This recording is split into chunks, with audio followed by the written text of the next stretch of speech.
I want to talk to you today for a few minutes about one of my very favorite people in the Bible. They're my two very favorites. Number one, the Roman centurion out of the New Testament, for the amazing faith that he had in Jesus' ability to heal. Matter of fact, it even said that Jesus marveled at the faith of this man. Now, that's a deep word, and you ought to look that up and see how amazing that was. And the second one is Joseph from the Old Testament. Joseph was a man of very great integrity. And I want you all to understand that for most of us, all we have is our integrity. All we have is our name, our reputation. And once you have lost that, you've pretty much lost it all. It doesn't matter whether you've got wealth and you got all of this and all of that. And you know, I look back at all of the stuff I have accumulated over the years, and it really isn't much. I think as far as physical property, when I die, I'm going to leave my 5 children what I call the Redneck Riviera. A piece of land with some trailers on it. How about that? Okay? So I don't really have much to leave them in that way, but I want to be like Patrick Henry. He told his children that I don't really have anything to leave you but the gospel of Jesus Christ. And he was a man of great integrity as well. And so our name means so very much. And so we're going to look today at how it all started with Joseph in Genesis chapter 37, if you want to follow along. In the very first verse, it said, Jacob dwelt in the land wherein his father was a stranger in the land of Canaan. Now, these are the generations of Jacob. Now, Jacob got his name changed to Israel by God himself, okay? And so whenever you hear Israel said this and Israel said that, it's referring to Jacob. So you'll hear that used interchangeably. And these are the generations of Jacob. Joseph being 17 years old. Now, here's a 17-year-old teenager. Was feeding the flock with his brethren, and the lad was with the sons of Bilhah and the sons of Zilpah, and they were his father's wives. And Joseph brought unto his father their evil report. He was the eyes and ears of the business, so to speak. Now, Israel loved Joseph more than all his children. Now, I'm not making a judgment call on that, because he was the son of his old age. And he made him a coat of many colors. That was almost a symbol of royalty, if you will. And he let his kid wear that around the other ones. Now, I don't know if that was a wise thing or not. And when his brethren saw that their father loved him more than all his brethren, they hated him, and they couldn't speak peaceably unto him. And Joseph dreamed a dream, and he told his brethren, and they hated him even more. And he said unto them, Hear, I pray you, the dream which I have dreamed. For behold, we were binding sheaves in the field, and lo, my sheaf arose and stood upright, and behold, your sheaves stood round about and made obeisance to my sheep. You bowed to mine. And his brethren said to him, Shall you indeed reign over us? Or shall you indeed have dominion over us? And they hated him yet the more for his dreams and for his words. He was being honest and telling them what the Lord showed him in a vision, but they hated him for it. They were jealous of him for it. He was the young one, and they felt like they had a right to more than he did. And he dreamed yet another dream. And he told it to his brethren and said, Behold, I've dreamed a dream more. Behold, the sun and the moon and the 11 stars made obeisance to me. Oh my goodness. Now you need to understand that Joseph was a type of Christ. He wasn't Christ by any means, but he was a foreshadowing, and the life of Joseph showed you some things that Christ would do. So Joseph's entire life was a prophecy. And he told it to his father and to his brethren, and his father rebuked him and said, "What is this dream that you dreamed? Shall I and your mother and your brethren indeed come to bow down ourselves to you to the earth?" And his brethren envied him, but his father observed the saying. He listened and he took it to heart. And his brethren went to feed their father's flock in Shechem, and Israel said to Joseph, "Do not your brethren feed the flock in Shechem? Come, I will send you to them." And he said to him, "Here am I." Now he was unaware of the hatred that the other brothers had for Joseph, or else he would not have sent him. And he said, "Go, I pray thee, and see if it's well with your brethren, and well with the flocks, and bring me word again." So he sent him out of the vale of Hebron, and he came to Shechem, and a certain man found him, and behold, he was wandering in the field. And the man asked him, "What are you looking for?" And he said, "I seek my brethren. Tell me, I pray thee, where they feed their flocks." And the man said, "Oh, they left, they departed. For I heard them say, let's go to Dothan." And Joseph went after his brethren, and he found them in Dothan. And when they saw him afar off, even before he came near unto them, listen to what they did now. This is how much they hated him. They conspired against him to kill him. And they said, "Behold, this dreamer cometh. Come now, therefore, let us slay him and cast him into some pit, and we will say that an evil beast hath devoured him, and then we'll see what will become of his dreams." I want you to understand that when God gives you a dream,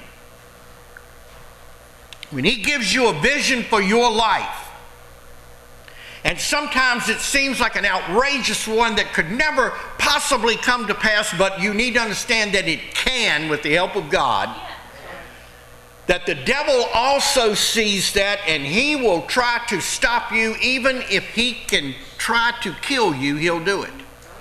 The reason that any of us are sitting in here this morning and not dead is God told Satan, "You can't touch them." You need to understand that. If you don't believe that, read the book of Job.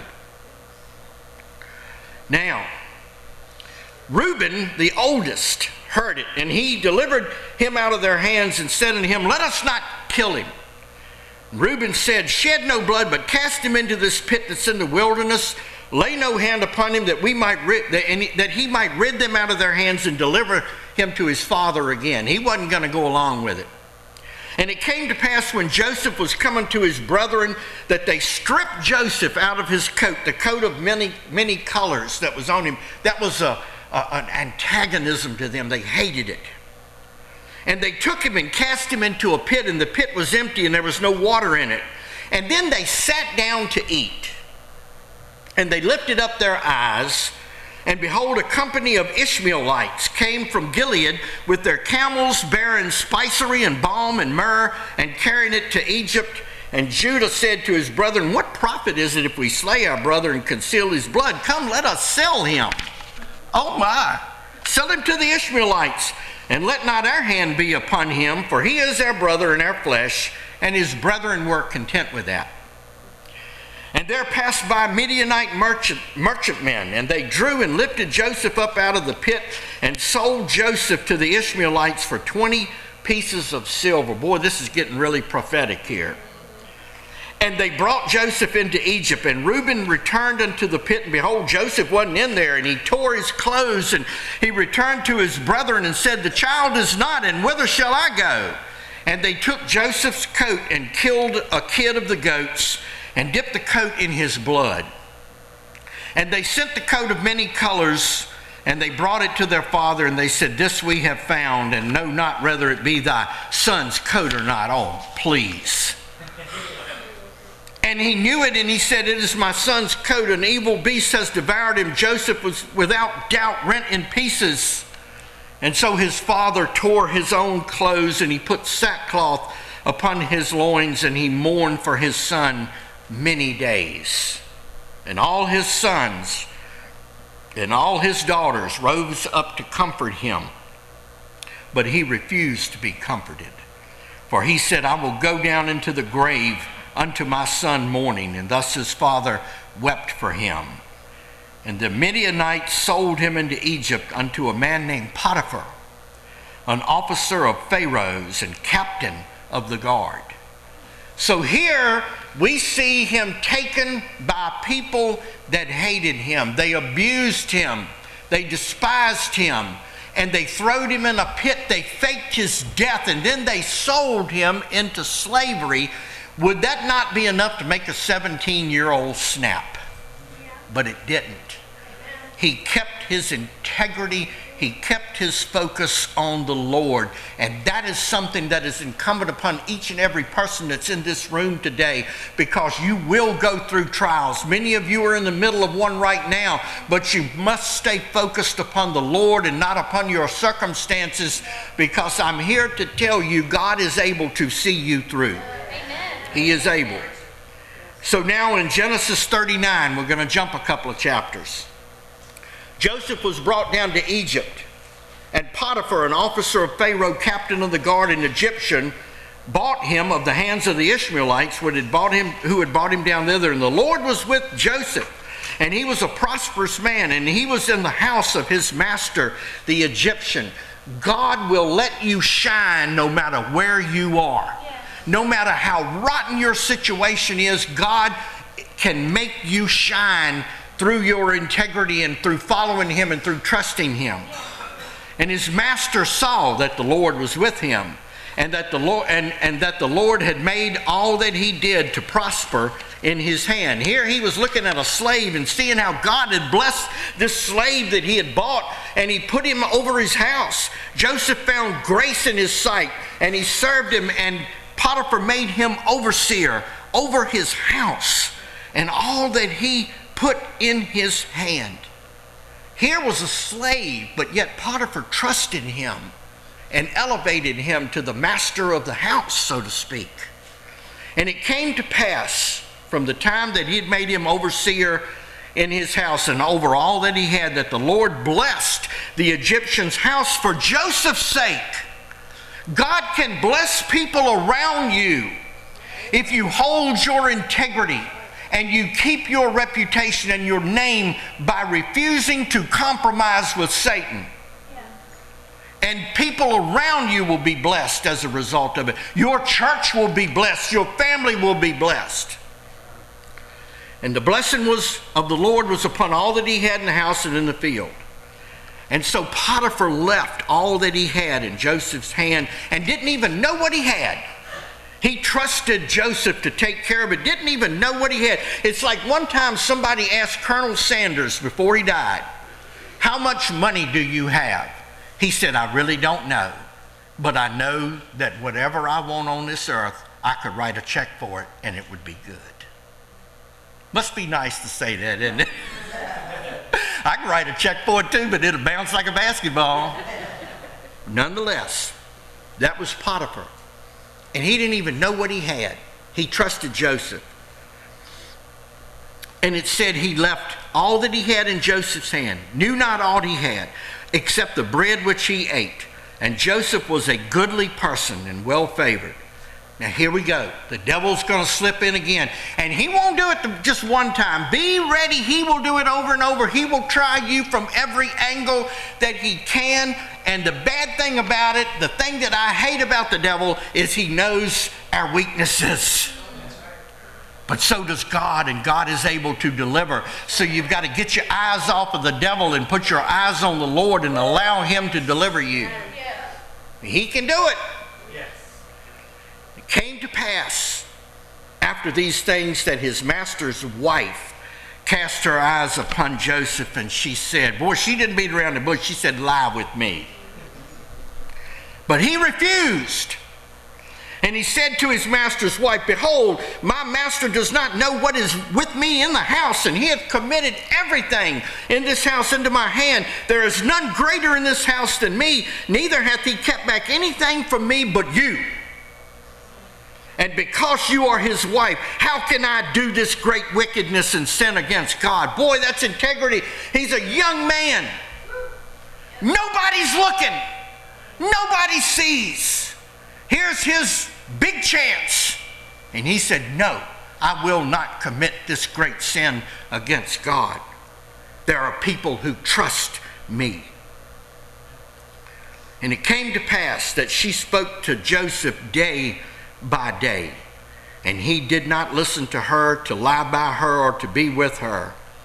And it came to pass about this time that Joseph went into the house to do his business, and there was none of the men of the house there within. All of you people involved in serving God, watch your reputation and always have someone around you when you are with someone of the opposite sex. You could serve God for 30, 40 years and it wouldn't take but one whisper and you're done. I never, ever counsel a woman without my wife with me. You can bet on that. And if a woman asks me for counsel, I send them to her first. She's got the same training that I do. And if it becomes a little more difficult, then we will sit together. But no, sir, I will not go in a room with a closed door, because all that's got to be said is one time and I'm done. I can't defend myself. It's one word against the other. And no matter how much I would protest, there would always be a thought in the back of somebody's mind that I did wrong. You better guard your testimony and your reputation and be careful. All right. She caught him by his garment and said, "Lie with me." And he left his garment in her hand and fled and got him out. And it came to pass, when she saw that he had left his garment in her hand and had fled forth, that she called unto the men of the house and spoke to them, saying, "Here you brought in a Hebrew unto us to mock us. He came in unto me to lie with me, and I cried with a loud voice. And it came to pass, when he heard that I lifted my voice and cried, that he left his garment with me and fled and got him out." A bald-faced lie. But it didn't matter. The damage was done. And she laid up his garment by her until her Lord came home. She's going to tell that same story to her husband. And she spoke unto him according to these words, saying, "The Hebrew servant which you brought unto us came in unto me to mock me. And it came to pass, as I lifted up my voice and cried, that he left his garment and fled out. And when the master heard the words of his wife, which she spoke unto them, saying, After this manner did your servant to me, that his wrath was kindled. And Joseph's master took him and what? Put him in prison. Here he was falsely accused. A place where the king's prisoners were bound. And he was there in the prison. But you know what Joseph did? He kept his testimony. He kept his integrity before the Lord. And listen to this, but the Lord was with Joseph and showed him mercy and gave him favor in the sight of the keeper of the prison. It didn't matter if he was in a slave in a house or in a jail. He found favor in the eyes of all of them because of his walk with the Lord. People watch you every day, and if they see you walking with the Lord against all odds, they are going to want what you have. They are going to want what you have. The keeper of the prison, listen to this. Man, there just a few days and got put in charge. The keeper of the prison committed to Joseph's hand all the prisoners that were in the prison. And whatsoever they did there, he was the doer of it. And the keeper of the prison looked not to anything that was under his hand, because the Lord was with him, and that which he did, the Lord made it to prosper. So there's no excuse. Well, I got wound up in jail, so I'm not going to serve the Lord anymore. You serve the Lord right where you are. I knew of a young man that got thrown out of a jail down in the Outer Banks because he was preaching and witnessing and leading so many to the Lord. The sheriff said it ain't no need him being in here anymore. Honestly, that's true. And put him out because he said he was getting this place in an uproar down here. He worked where he was. There's an old expression that so-and-so can plow anywhere you hitch him. And that's what he did. And that's what we must do. All right. Let's go to Genesis 41 for the final chapter. It came to pass at the end of 2 full years, that's how long he stayed in there, that Pharaoh dreamed a dream. And behold, he stood by the river. And behold, there came up out of the river 7 well-favored cows and fat-fleshed. And they fed in a meadow.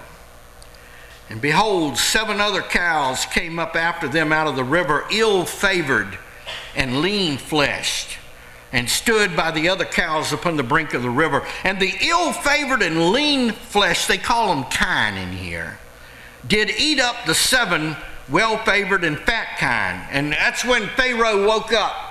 He saw 7 cows come up out of the river that were nice and fat and healthy. And then he saw 7 more come up that were skinny and emaciated. And the skinny and emaciated ones ate the fat ones. And that woke Pharaoh up. You ever have a dream that was so intense that you bolted up out of the bed and you were glad it was over with? That's kind of what we had here. And he slept and dreamed a second time. And it's a very similar dream. That's how you know God's trying to tell you something. Behold, 7 ears of corn came up upon one stalk, rank and good. And behold, 7 thin ears, and blasted with the east wind, sprung up after them. And the 7 thin ears devoured the 7 rank and full ears. And Pharaoh awoke, and behold, it was a dream. And it came to pass in the morning that his spirit was troubled. He was deeply troubled over what he had dreamed. And so what he did, being a good Egyptian ruler, he called for all the magicians of Egypt and all the wise men thereof. And Pharaoh told them his dream, but there was none that could interpret them unto Pharaoh, because that was one that God gave him, and only God's people can interpret that. He didn't call the psychic hotline, thank God. All of the psychic hotlines went bankrupt, by the way. They're on the ads on your phone. Oh yeah, they're on the phone. They can't afford TV time anymore because they went bankrupt. They didn't see that coming, did they? I had a guy here in the church years ago that used to call the psychic hotline against my better judgment, and they'd go, "What's your name?" And he'd go, "You tell me." And they'd get mad and hang up on him. They use the power of the devil. They do not have the power of God to divine the real truth of the matter. And when God gives a vision, only God's person can give the interpretation of that. So anyway, they couldn't interpret. So they then spoke the chief butler, who had been restored from prison, unto Pharaoh, and he said, "I do remember my faults this day. Pharaoh was wroth with his servant and put me in ward in the captain of the guard's house, both me and the chief baker. And we dreamed a dream one night. I and he, we dreamed each man according to the interpretation of his dream. And there was with us this young man, a Hebrew, a servant to the captain of the guard, and we told him, and he interpreted us our dreams to each man according to the dream he did interpret. And it came to pass, as he interpreted us, so it was. And he restored into my office, and the other one got hung." So Pharaoh sent and called for Joseph. Now, here's a young man, hated by his family, sold into slavery, lied to, and put in prison, lied on rather, and put in prison. One thing after the other. Now you have to understand, the prisons that they put them in back then did not have air conditioning and cable TV. No. They were lucky if there was even any light in there. It was nasty. There was no hygiene in an Egyptian prison. It was really, really bad. And here's a 17-year-old boy. Well, he's 19 now. And still going through all of this, and yet he's still serving God, and he still keeps his integrity. He's kind of like Job saying, though worms consume this body, I shall see God. Though he slay me, yet will I trust him. Man, that's some faith right there. That's some serious faith. And so here, Pharaoh called for Joseph. And they brought him out of the dungeon, and he shaved himself. Evidently, he looked like ZZ Top with a beard down to here. He shaved himself, and he changed his clothes, and he came in unto Pharaoh. And Pharaoh said unto Joseph, I have dreamed a dream, and there is none that can interpret it. And I've heard it said of you that you can understand a dream to interpret it. But Joseph, again in his integrity, answered Pharaoh, saying, it's not in me. God shall give Pharaoh an answer of peace. It's God. He gave glory to God when he could have seized the moment like these TV preachers and took credit for it. And Pharaoh said to Joseph, in my dream, behold, I stood upon the bank of the river, and behold, there come up out of the river 7 cows, fat-fleshed and well-favored, and they fed in a meadow. And 7 other cows came up after them, poor and ill-favored and lean-fleshed, such as I never saw in all the land of Egypt for badness. In other words, they were really emaciated, and the lean and the ill-favored kind did eat up the first 7 fat ones. And when they had eaten them up, it could not be known that they had eaten them, but they were still ill-favored, just like at the beginning. So I awoke. And then in my other dream, 7 ears came up on one stalk full and good, 7 ears withered and thin and blasted with the east wind sprung up after them. He's rehearsing it to him. And the thin ears devoured the 7 good ears. And I told this to the magicians, but there was none that could explain it to me. And Joseph said to Pharaoh, the dream of Pharaoh is one. God has showed to you what he is about to do. The 7 good cows are 7 years, and the 7 good ears are 7 years, and the dream is one. The 7 thin and ill-favored kind that came up after them are 7 years, and the 7 empty ears blasted with the east wind shall be 7 years of famine. This is the thing which I have spoken unto Pharaoh, what God is about to do.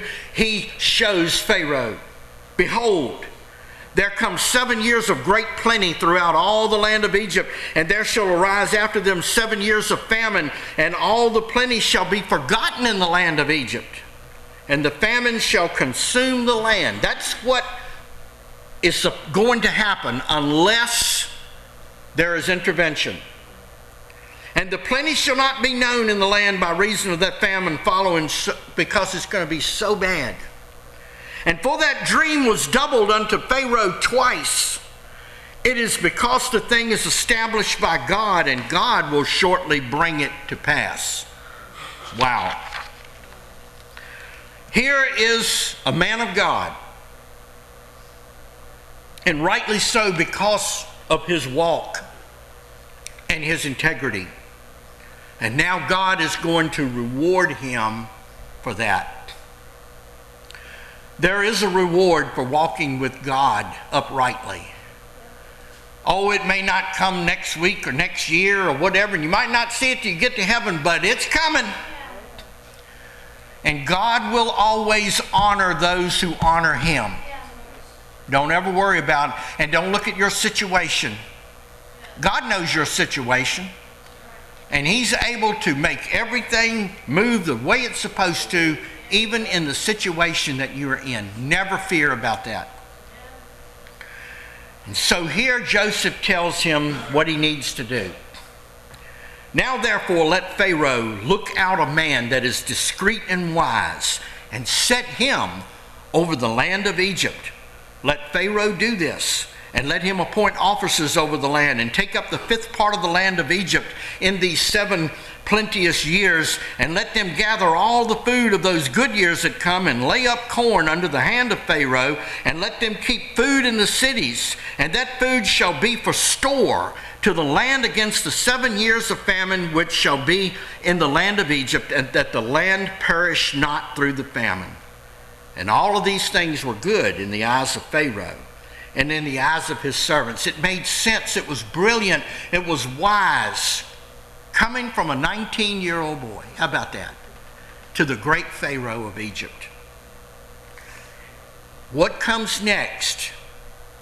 I know the color went out of Joseph's face when he heard this. I know it had to. He's 19 years old, for crying out loud. And here he was just a few minutes ago was a prisoner in the dungeon. And there he is giving advice to the ruler of the known world. So don't ever let nobody laugh at you for your age or your youth, or even for being old for that matter. I had to put that in there. So Pharaoh said to his servants, "Can we find such a one as this? A man in whom the Spirit of God is?" Well, he recognized that real quick, didn't he? Pharaoh said to Joseph, "For as much as God showed you all this, there is no one as discreet and wise as you are. You shall be over my house." Oh my goodness. Can you imagine hearing that? "You shall be over my house. According to your word shall my people be ruled. Only in the throne will I be greater than you." He went from prisoner in a matter of minutes to second in command of the known world. Don't tell me God ain't able to elevate and to put you where you need to be. Oh, buddy. Pharaoh said to Joseph, "See, I have set you over all the land of Egypt." Pharaoh took the ring off his hand and put it on Joseph's hand and arrayed him. He just had jail clothes on a few minutes ago, and he put him in vestures of fine linen and put a gold chain about his neck. And listen, I love this. "And made him to ride in the second chariot which he had. And they ran before him while the chariot was coming down the road, no matter where he went, and they cried before him, 'Bow the knee!' and made him ruler over all the land of Egypt." Here was a guy that was in prison just a few minutes before, and now they're proclaiming, "Bow the knee," when he comes out in the public. Ooh. Pharaoh said to Joseph, "I am Pharaoh, and without you shall no man lift up his hand or foot in all the land of Egypt." Now, this is my favorite part. Pharaoh called Joseph's name Zaphnath-Paaneah. I learned that from my pastor. He taught me how to pronounce that.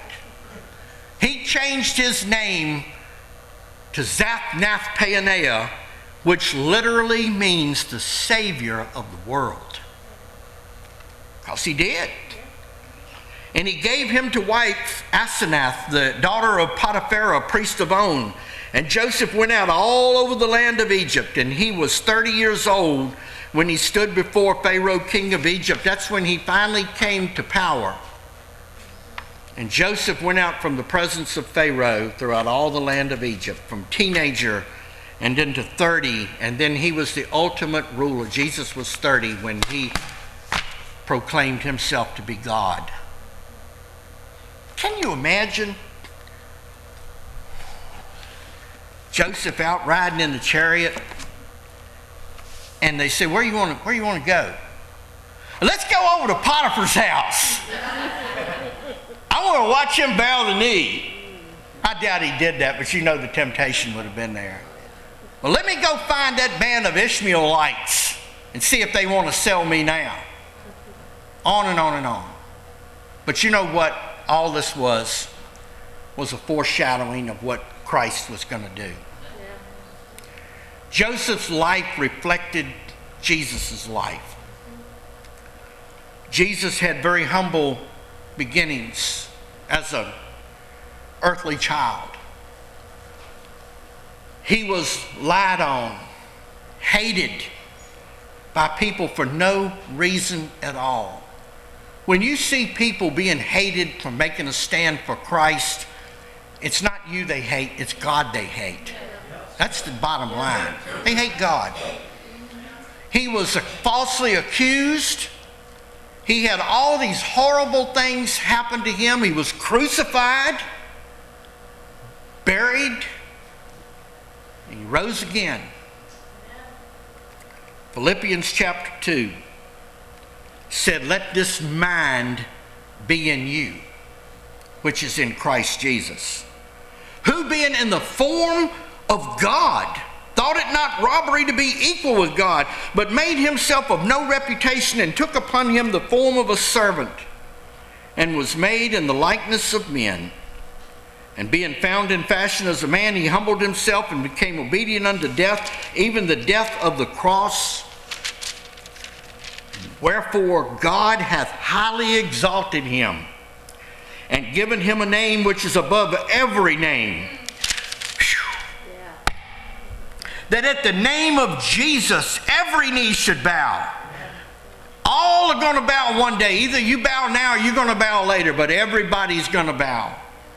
Of things in heaven and things in earth and things under the earth, and that every tongue should confess that Jesus Christ is Lord, to the glory of God the Father. Amen. Now, it's so important that you keep your testimony, that you watch your walk, because the world is staring at you. They're not just staring at me, they're staring at you too. And anytime you claim to represent the name of Jesus, you're going to be watched like a hawk. Anybody ever seen a hawk, how they watch from the power line looking down? They said they can see a mouse 200 yards away. People can spot a hypocrite 200 yards away. Keep your integrity.